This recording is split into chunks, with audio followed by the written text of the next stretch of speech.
नमस्कार, आप देख रहे हैं हमारी खास पेशकश म्हारा नेता और मैं हूं सुंदर सोलंकी। ईटीवी का कारवा पहुंचा है सोनीपत जिले की खरखोदा विधानसभा क्षेत्र में, जहां ईटीवी पर जनता दरबार लगा रहे हैं यहां के विधायक और पूर्व सीपीएस जयवीर वाल्मीकि। खरखोदा विधानसभा के बाबत आपको बता देते हैं, 1,40,000 मतदाता यहां हैं। जाट बहुल ये सीट मानी जाती है।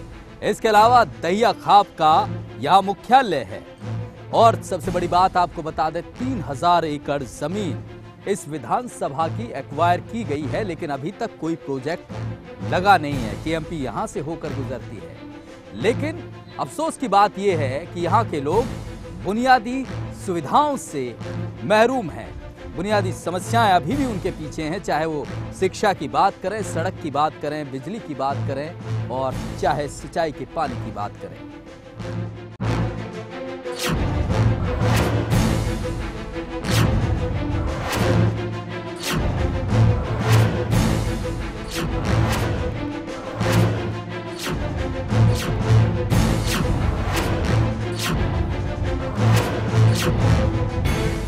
जी हां, ईटीवी पर जनता दरबार लगा हुआ है और जनता दरबार लगा रहे हैं खरखोदा के विधायक जयवीर वाल्मीकि। इनके सियासी करियर के बाबत आपको बताते चलें कि 1985 में इन्होंने कांग्रेस के कार्यकर्ता के तौर पर पार्टी ज्वाइन की थी। इनके पिता जाने माने राजनेता रहे, कांग्रेस के वाइस प्रेसिडेंट रहे, रामधारी वाल्मीकि 2 बार विधायक भी रहे।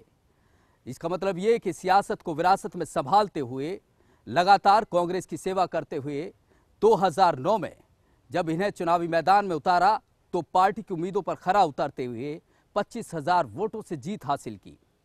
दोबारा 2014 में पार्टी ने एक बार फिर भरोसा जताया। मोदी लहर के बावजूद करीब 15,000 वोटों से जीत हासिल की, जो सोनीपत जिले में अपने आप में रिकॉर्ड है।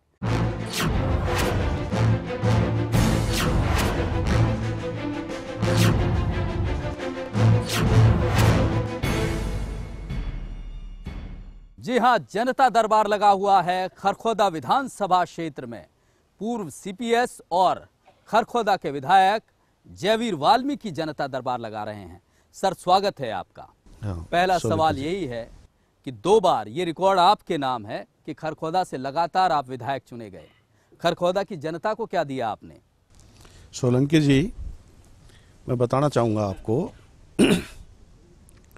2009 के चुनाव में पहली बार विधायक यहाँ बना और यहाँ उससे पहले से मैं यहाँ आके रहा हूँ और मैंने यहाँ की जनता की बारीकी से समस्या को देखा। भाई गांव वाइज क्या समस्या है। 2009 के मेरे से पहले खरखोदा में विकास नाम की कोई चीज़ नहीं थी और ना ही खरखोदा का कोई विधायक स्थानीय होते हुए भी वो यहाँ परमानेंट नहीं रह सका ताकि जनता की बात सुन सके। मैंने कोशिश की उस बात के लिए, जनता की भावना पर उतरते हुए मैं खरखोदा में ही अपना रेजिडेंस बनाया और लोगों की मैं बनते ही चुनाव जीतते ही 2009 के चुनाव जीतते ही मैंने हर गांव में कोशिश की जाके भाई किस गांव में क्या क्या समस्या है और हमने पूरे गांव का और खरखोदा शहर का एक प्रोजेक्ट बनाया ताकि लोगों को उसके सुविधा अनुसार काम हो सके। वो प्रोजेक्ट हमने 20 फरवरी 2010 को जो हमारे कांग्रेस के मुख्यमंत्री चौधरी भूपेंद्र सिंह जी हुड्डा थे उनके सामने रखी। तकरीबन प्रोजेक्ट वो 800 करोड़ का प्रोजेक्ट था। मुख्यमंत्री जी हुड्डा साहब ने वो पूरा प्रोजेक्ट मंजूर कर दिया और उसके ऊपर पूरा काम सुचारू रूप से चला। यानी तकरीबन हमने काम यहाँ 90% काम हो सके उस प्रोजेक्ट पे। तो अब केवल 10% समस्याएं, खरखोदा में समस्याएं नहीं हैं। समस्याएं अनेकों समस्याएं अभी 1 साल से जब से बीजेपी सरकार आई है तब से यहाँ जब काम ही नहीं कोई, ना तो कोई रिपेयर का ना कोई मेंटेन का, तो समस्याओं का तो अंबार लगा हुआ। अधिकारियों से बात करते हैं, अधिकारी सुस्त बैठे। सरकार को तो इन विकास की बात, आपके अधिकारी सुनते नहीं। हम कहते हैं अधिकारियों से, वो अधिकारी फिर वो दूसरी बात सरकार के ऊपर टाल देते। ग्रांट नहीं है, हमारे पास साधन नहीं है। तो सरकार को विधानसभा में क्यों नहीं घेरते? विधानसभा में हम उठाते हैं वो बात, मेजोरिटी होने की उससे हमारी बातों को दबा देते हैं, वो चीज़ नहीं उठ पाती। नहीं, आप मजबूती से नहीं उठाते होंगे, इसलिए बात दब जाती है। नहीं, मजबूती से लोकतंत्र उठाते में तो आम जन की विरोध आवाज। प्रदर्शन भी होते हैं। नहीं, कहाँ प्रदर्शन दिखे आपके? बिजली के बिल मनमाने हो गए, नहीं, बिजली किसानों के साथ लगातार भेदभाव होता रहा। हाँ, बिल्कुल मानते हैं इन बातों का। हाँ, लेकिन और हम पहले भी कोशिश रही है हमारी। अभी सोनीपत में डिस्ट्रिक्ट लेवल का हमारा विशाल धरना था, और भी कोशिश कर रहे हैं हम। नहीं विधायक जी, ये बात आप नहीं मानते कि कांग्रेस में जो एकजुटता दिखनी चाहिए वो नहीं दिखती है? जो आपका कार्यकर्ता है वो भी कंफ्यूज हो जाता है कि किसके पीछे जाया जाए, अशोक तंवर जी के पीछे जाया जाए, हुड्डा साहब के पीछे जाया जाए, या सुरजेवाला जी के पीछे जाया जाए, किरण चौधरी जी के पीछे जाया जाए। ये स्थिति नहीं है, आप बटे हुए नहीं हैं। इस वजह से कहीं जनता को खामियाजा भुगतना पड़ रहा हो, सरकार मनमानी कर रही है। जो प्रमुख विपक्षी पार्टी है, 10 साल जिसने शासन किया, वही बटी हुई है। नहीं, देखिए, ऐसी कोई बात नहीं। विचार अलग हो सकते हैं, लेकिन पार्टी में ऐसी कोई गुटबाजी नहीं है। आप अपने तरीके तो से। आपका विरोध दिखता नहीं कि एकजुट जो आदमी होता हाँ, है। इसमें मजबूती लाने की जरूरत है। लोगों की ज्यादा से ज्यादा बात उठाने की जरूरत बात है, वही बात हम कर रहे हैं। उसके कि लिए आप लोगों में भी एकता की जरूरत हम कोशिश करेंगे उस चीज को। जी विधायक जी, यहाँ ग्रामीण इलाका पड़ता है आपका ज्यादातर, तो क्या अगर बात करें यहाँ के युवाओं के रोजगार की बात करें, सरकार हालांकि दावे करती है कि वो सरकारी नौकरी निकाल रही है लाखों, लेकिन उससे तो पूर्ति सभी की हो नहीं सकती। आप 10 साल शासन में रहे, खरखोदा के युवाओं के लिए, खासकर रोजगार के लिए आपकी तरफ से क्या प्रयास किए गए? मैं तो समझता हूँ भाई, सबको तो सरकारी नौकरी नहीं मिल पाती, लेकिन उसके साथ ही हमारी कोशिश रही कि भाई खरखोदा में IMT, और वो चौधरी भूपेंद्र सिंह जी हुड्डा ने मंजूर कर दिया उसको। तो हम चाहते हैं ये प्रोजेक्ट पूरा हो, ताकि हजारों हमारे युवा बेरोजगार हैं जो, उनको रोजगार मिले। तो ये IMT का जो प्रोजेक्ट था आप लोगों का? हाँ, हमारा ये। तो अब ये सिरे नहीं चढ़ता दिख रहा है? सिरे नहीं चढ़ता दिखता है, कोई काम ही नहीं कर पा रही उस पर बीजेपी सरकार। दूसरी बड़ी बात, आप क्योंकि आपने कहा कि आप तो हर गांव के, हर लोग के यहाँ के समस्या से वाकिफ़ हैं। अगर बात करें कि खरखोदा में अगले 4 साल में, क्योंकि जिम्मेवारी खरखोदा की जनता ने एक बार फिर आपको दी है, क्या कुछ काम हैं जिन्हें आप पूरा करना चाहेंगे, या सरकार से आप काम पूरा करवा के रहेंगे?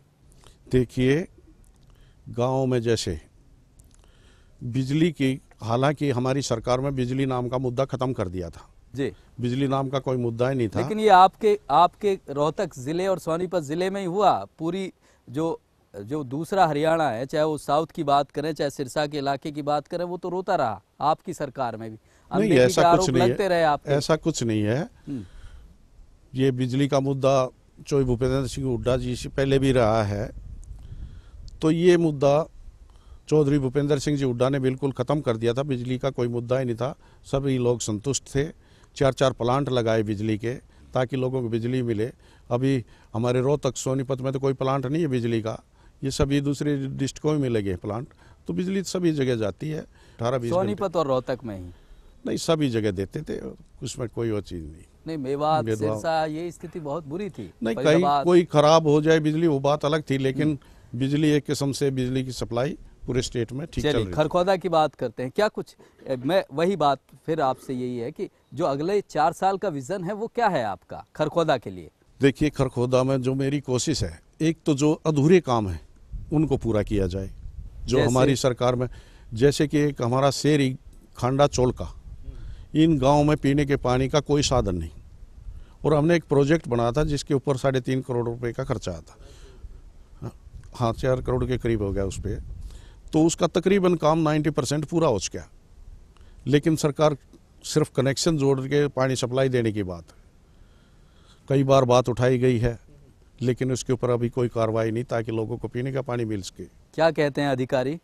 अधिकारी कहते हैं ग्रांट कम है, ऊपर से ग्रांट नहीं आई, समस्या बताते रहते हैं। तो लोग तो समस्या से उस बात से जूझ रहे हैं आज। तो हमारी बात है, गांव में जैसे सिंचाई, खेती का यहाँ ज़्यादा वो है, तो सिंचाई हमारे समय में पूरा पानी मिलता था इनको सिंचाई के लिए, खेती के लिए, लेकिन अभी महीने महीने में भी पानी नहीं आ पा रहा। विधायक जी, वही बात है, पानी मतलब सरकार या सरकार के लोग या अफसर अपनी मनमानी करते रहें और आप देखते रहें, ऐसी स्थिति भी तो नहीं होनी चाहिए ना? नहीं, वही तो बात है ना, हम बार बार इस बात के लिए कोशिश करते हैं ताकि लोगों को सुविधा मिले, लेकिन सरकार तो बिल्कुल अनसुनी कर देती है उन चीज़ों को। इसके अलावा और क्या काम है? इसके अलावा जैसे अभी गेहूं की फसल आएगी, हमने एक काफ़ी समस्या थी यहाँ पर, अगर किसी किसान की फसल जल जाती है और अचानक फायर ब्रिगेड बुलाना पड़ जाए तो सोनीपत से बुलानी पड़ती थी।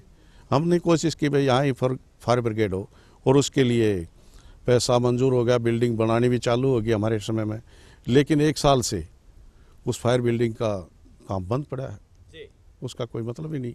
विधायक जी लगातार ये बात कह रहे हैं कि जो उनके कार्यकाल में, उनकी सरकार के कार्यकाल में काम हुए, ये सरकार उन कामों को भी पूरा नहीं कर पा रही है। दूसरी बड़ी बात ये कि दरअसल इन्होंने सीधा आरोप लगाया है कि ना तो सरकार के अफसर सुनते हैं, उन्हें जन से कोई सरोकार नहीं है, और ना ही सरकार। एक छोटा सा ब्रेक ले रहे हैं। ब्रेक के बाद खरखौदा हलके की जनता खुद जयवीर जी से रूबरू होगी, यहाँ की समस्याएं रखेगी और क्या कुछ समाधान देते हैं, देखते हैं एक छोटे से ब्रेक के बाद। विधायक जी, मेरा गांव सुसाना एक बहुत बड़ी आबादी का गाँव है और आदर्श गांव है। उस गांव के अंदर न सफाई की व्यवस्था है, न गरीब बस्तियों में पानी पीने की व्यवस्था है, और न ट्रिप पॉइंटों पर कोई जाड़ है गाड़ों में। साल भर से ये चीज़ आई है।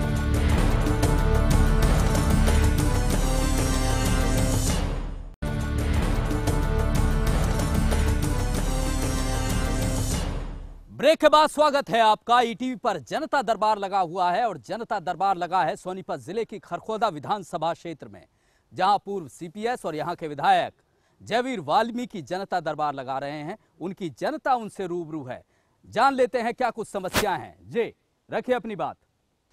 विधायक जी, मेरी एक समस्या है, सभी किसानों की है। पहले कहीं भी उसका पैसा हर एक बैंक में जहाँ किसान का खाता होता था उसमें पेमेंट आती थी। अभी बीजेपी सरकार आई है तब से इन्होंने ज़बरदस्ती कोऑपरेटिव बैंक के अंदर खाता खुलवाने की हिदायत दी हुई है, और पैसा अभी तक भी जिस किसान ने खाता खुलवा भी लिया तो पैसा 5% तक अभी तक नहीं मिला है। किसान भूखा मरने के ऊपर चल रहा है। किसान परेशान है विधायक जी, क्या परेशान है, उसके सिलाई का खर्चा भी नहीं चल रहा। जवाब ले लेते हैं। देखिए, ये वैसे तो पूरी स्टेट में समस्या है किसान के साथ, ये गन्ने की प्रॉब्लम है, और ये पूरी उसके साथ फिर भी मैं यहाँ के एमडी से बात करता हूँ तो अगर ये बिल्कुल सही बात है, किसान का जहाँ खाता हो वहीं पैसा जाए। किसान की फसल ही निकल जाएगी और वो वेट करता रहेगा मेरा पैसा कब आएगा, तो उसमें फ़ायदा नहीं किसान को। संभव है उनसे बात हो सकती है? ठीक है, मैं बात करता हूँ एमडी से। हेलो, हाँ नमस्कार डी साहब। एक ये गन्ने की जो ये सीजन चालू हो गया और पैसा जा रहा है, ये पैसा नहीं आ पा रहा है, इनके किसानों को कोऑपरेटिव का कर दिया। हाँ, बात करके इनके जो किसानों के खाते हैं उसमें जमा की जाए। ठीक है, ठीक। तो विधायक जी, क्या कुछ भरोसा दिया है डीसी साहब ने? हाँ, मेरी बात हुई क्योंकि वो चेयरमैन रहते हैं इस चीज़ के, तो उन्होंने ये कहा मैं नॉलेज में नहीं है अभी ये चीज़ आई है, तो आपने बताया है तो इसको जल्दी ही मैं आज चेक करा के और इसको ठीक करा देंगे। चलिए, बड़ी बात कही है जिस तरह से जयवीर वाल्मीकि जी ने इस समस्या को गंभीरता से लिया, डीसी साहब से बात की और डीसी साहब ने ये भरोसा दिया है कि जल्द ही इस समस्या को संज्ञान में लेते हुए इसका समाधान करेंगे। अगली समस्या ले लेते हैं। जी रखिए अपनी बात। विधायक जी, मेरा गांव सुसाना एक बहुत बड़ी आबादी का गाँव है और आदर्श गांव है। उस गांव के अंदर न सफाई की व्यवस्था है, न गरीब बस्तियों में पानी पीने की व्यवस्था है, और न ट्रिप पॉइंटों पर कोई जाड़ है गाड़ों में, और बिजली के बारे में तो बहुत तंग है। समस्या है सबसे बड़ी पेंशन की। उसके अलावा हमारे कुछ काम कम्युनिटी सेंटर हैं और निकासी का काम हमारा पूरा नहीं हो रहा है। इसलिए मैं आपसे निवेदन करता हूं कि इस पर पूरा ध्यान दिया जाए और विधानसभा में ये सवाल उठाया जाए। जी जवाब ले लेते हैं। विधायक जी, कई सारी समस्याएं इन्होंने गिनवा दी। देखिए सोलंकी जी, मैं बताना चाहूँगा, सिसाना गांव आदर्श गांव है और इसके लिए हमारी सरकार ने कोशिश की भाई सिसाना में ज़्यादा से ज़्यादा विकास कार्य हो। हमने कोशिश की, वहाँ बिजली की बात आई, पावर हाउस बनाया गया। तो कह रहे हैं सफाई तक नहीं है। हाँ, ये बातें आई है, आदर्श गांव। तो अभी साल भर से ये चीज़ आई है कि इसमें कोई ध्यान ही नहीं देता। तो आज ये बात आई है तो मैं बात करता हूँ। वीडियो को फ़ोन लगाइए भाई।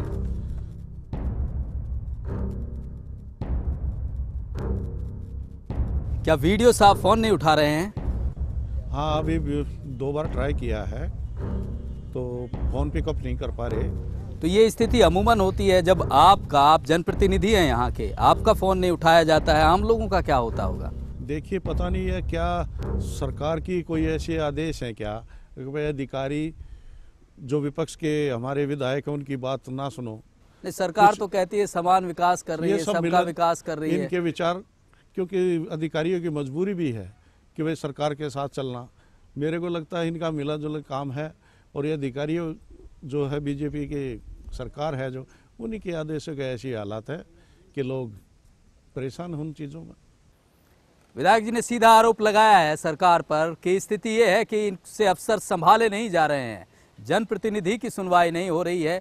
जनता का हाल क्या होगा ये आप अंदाजा लगा सकते हैं। अगली समस्या लेते हैं। जी, रखिए अपनी बात। विधायक जी, मेरा गांव थाना खुर्द है।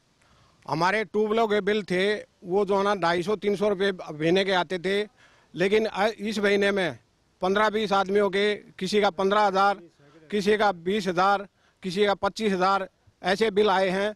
और सेल्फ के कनेक्शन है ये, इनके बिल आए हैं इतने ज़्यादा। और सेल्फ में अब पहले जो है ना लाख रुपए में कनेक्शन हो जाता था, अब 2.5 लाख रुपए के आसपास बिल में लगते हैं।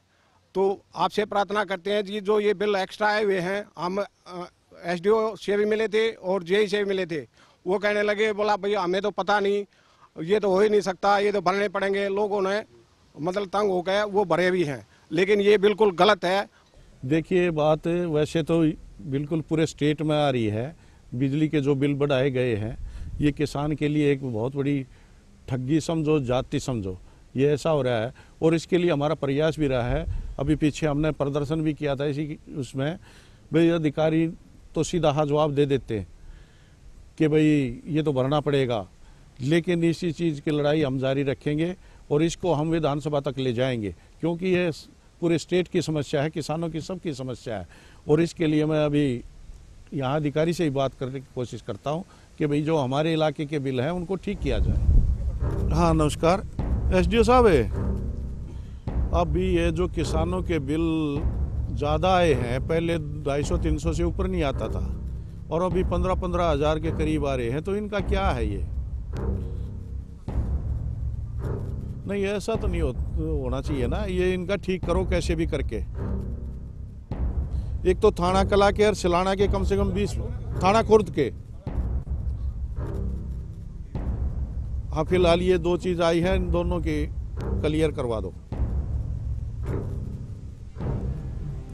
क्या भरोसा दिया है उन्होंने? एसडीओ ने कहा है कि मेरे पास कल भेज दो, उनके जो बिल हैं उनको मैं ठीक करवा के दे दूंगा। अगली समस्या ले लेते हैं। जी, रखिए अपनी बात। 22 जनवरी 2015 से मोदी जी ने कहा भाई बेटी बचाओ बेटी पढ़ाओ। हमारे यहाँ जो है ना बस स्टैंड है खरखोदेगा, लड़कियाँ जाती हैं स्कूल में, कॉलेजा में, कोई बस नहीं रुकती। जनौठी गांव की समस्या साहब ने बताया। अच्छा, बस नहीं रुकती वहाँ? बस नहीं रुकती जी, बस स्टैंड है। लड़कियाँ कॉलेज में जाती हैं, स्कूल में जाती हैं।